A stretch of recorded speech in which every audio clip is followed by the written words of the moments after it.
Bonjour à tous, nous étudions aujourd'hui l'axe 2, le défi de la construction de la paix. Si vous avez suivi l'ensemble des vidéos sur cette thématique, notamment la vidéo d'introduction, vous savez qu'on peut donner différentes définitions à la paix, qui va de l'absence de conflit, ce qu'on appelle la paix négative, jusqu'à la reconstruction partielle ou totale d'un pays vers plus de justice sociale, ce que l'on appelle la paix positive. Ici, nous allons nous intéresser à la problématique suivante.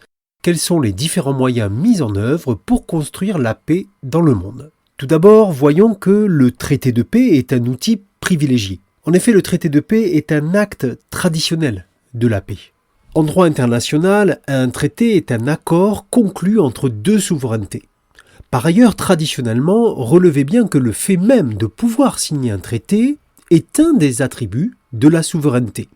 Ainsi, les traités de paix sont donc l'outil privilégié pour aboutir à la cessation des hostilités.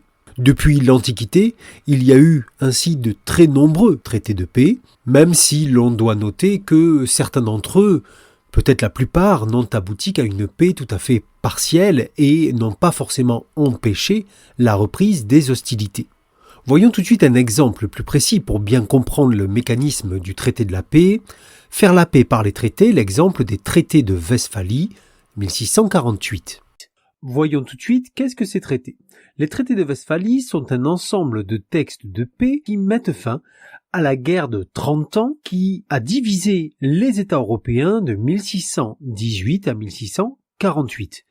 Ils rétablissent l'ordre dans les affaires religieuses et politiques de l'Europe, en donnant d'ailleurs un rôle assez prépondérant à la France. Les traités de Westphalie doivent leur nom au fait que les négociations de paix entreprises entre les États européens à partir de 1644, puis la signature des deux traités, se sont déroulées dans des villes allemandes de Westphalie, à Münster pour les catholiques, le 6 août 1648, et à Osnabrück pour les protestants, le 8 septembre 1648. Selon les termes des traités, l'indépendance et la souveraineté de chaque État du Saint-Empire est entièrement reconnue, privant virtuellement ce dernier de toute puissance.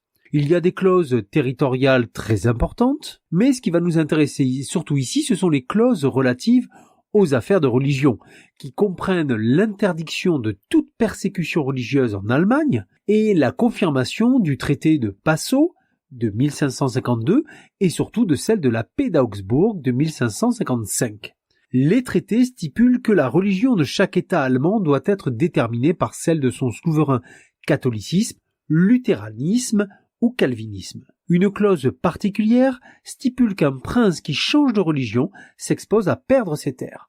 Cette clause vise à maîtriser l'expansion de la réforme protestante. Les princes allemands peuvent avoir leur armée, conclure des alliances entre eux ou avec des étrangers, mais jamais contre l'empereur ou le Saint-Empire. On le voit, la paix de Westphalie marque la fin de la période des guerres de religion. Les conflits armés ultérieurs en Europe sont principalement menés à des fins politiques. La réorganisation de l'Europe centrale élaborée par les traités de Westphalie subsiste globalement jusqu'aux conquêtes révolutionnaires françaises et celles de Napoléon Ier. Ces traités sont un jalon très important de la gestion des relations internationales parce qu'ils vont poser de nouveaux principes en Europe. On a vu déjà les principes au niveau de la religion, mais plus important encore peut-être, ou aussi important en tout cas, ils vont créer des principes de gestion des relations internationales. Ainsi, les traités de Westphalie vont reposer sur 3 principes. D'abord, la souveraineté pleine et entière d'un État. Les autres États ne s'occupent plus des affaires intérieures d'un pays déterminé. Premier principe qui est très important. Deuxième principe qui finalement est le corollaire du premier principe, c'est l'équilibre entre les puissances. Le système des relations internationales, qu'on appelle aussi, après 1648, le système westphalien, va rechercher toujours l'équilibre entre les puissances. On va retrouver la même chose d'ailleurs au Congrès de Vienne en 1815 pour régler la question napoléonienne de l'Empire napoléonien après la chute de Napoléon. Et puis troisième principe, le système de sécurité collective. Puisque les États sont indépendants et puisqu'il faut un équilibre entre les puissances, il faut forcément un système de négociation internationale et de sûreté collective. On le voit, ces traités ont une importance capitale. Ils ne sont pas seulement circonstanciels, c'est-à-dire mettre fin à la guerre de 30 ans, mais ils vont avoir un impact extrêmement fort dans l'organisation. Voyons une autre manière de faire la paix par la sécurité collective. L'idée de sécurité collective est la naissance de la SDN. La sécurité collective est un système politique interétatique destiné à garantir le maintien de la paix. Ce concept de sécurité collective est contemporain de la Première Guerre mondiale.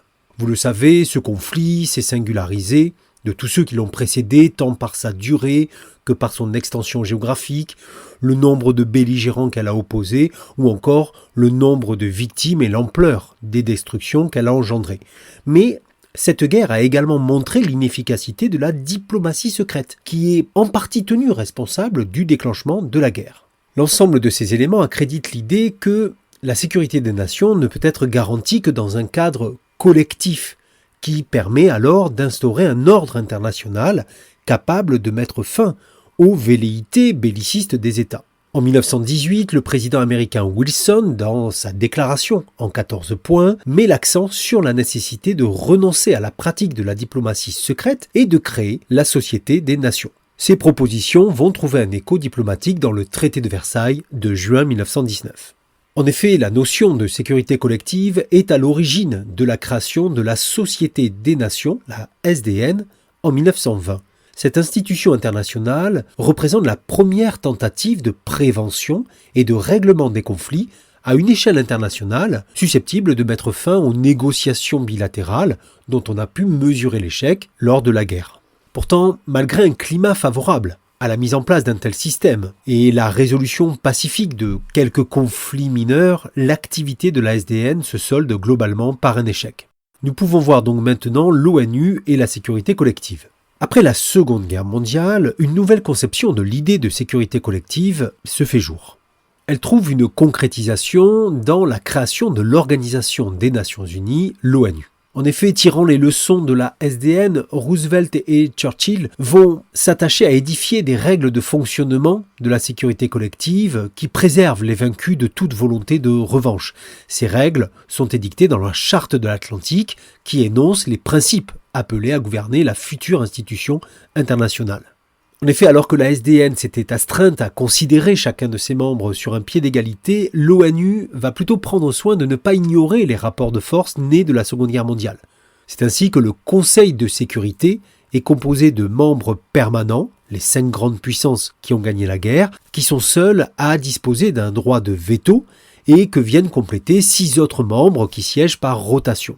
C'est à ce Conseil que revient la mission de faire respecter la paix et d'assurer les conditions d'une sécurité collective effective, au motif que la responsabilité du maintien de la paix doit relever de la compétence de ceux qui disposent de moyens militaires, politiques, financiers d'assumer cette tâche.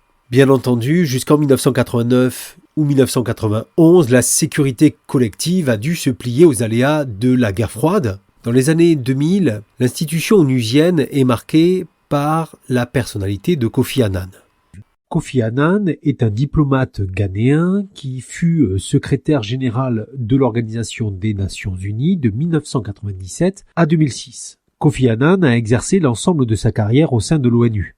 Il accède au poste de sous-secrétaire général de l'ONU en 1992-93, puis au poste de secrétaire général adjoint pour les opérations de maintien de la paix entre 1993 et 1996. Enfin, il devient secrétaire général de l'ONU en décembre 1996. Dès janvier 1997, le nouveau secrétaire général se lance dans ce qui va constituer l'une des principales réussites de son mandat, à savoir la réforme de l'ONU, qui passe notamment par l'établissement d'alliances plus étroites avec la société civile.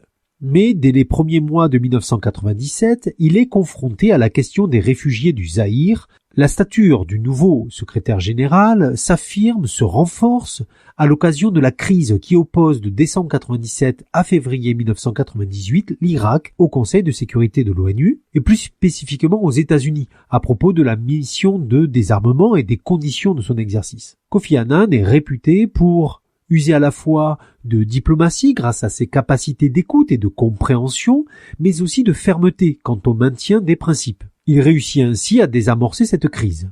Par ailleurs, il favorise l'apaisement des tensions dans plusieurs autres conflits, notamment au Timor oriental ou au Proche-Orient, ce qui lui vaut la reconnaissance de la communauté internationale. Alors que le mandat de Kofi Annan ne s'achève que le 31 décembre 2001, l'élection du secrétaire général de l'ONU est avancée de plusieurs mois en signe de reconnaissance pour l'excellence de son action. En juin 2001, il est reconduit dans ses fonctions à l'unanimité des 5 membres permanents du Conseil de sécurité et ce même mois, le 27 juin, il est réélu par acclamation par les 189 États membres de l'Assemblée pour un second mandat de 5 ans. Il fixe dès lors ses priorités pour l'avenir, à la fois la réduction de la pauvreté, le respect de l'environnement, l'éducation des filles et l'amélioration des opérations du maintien de la paix.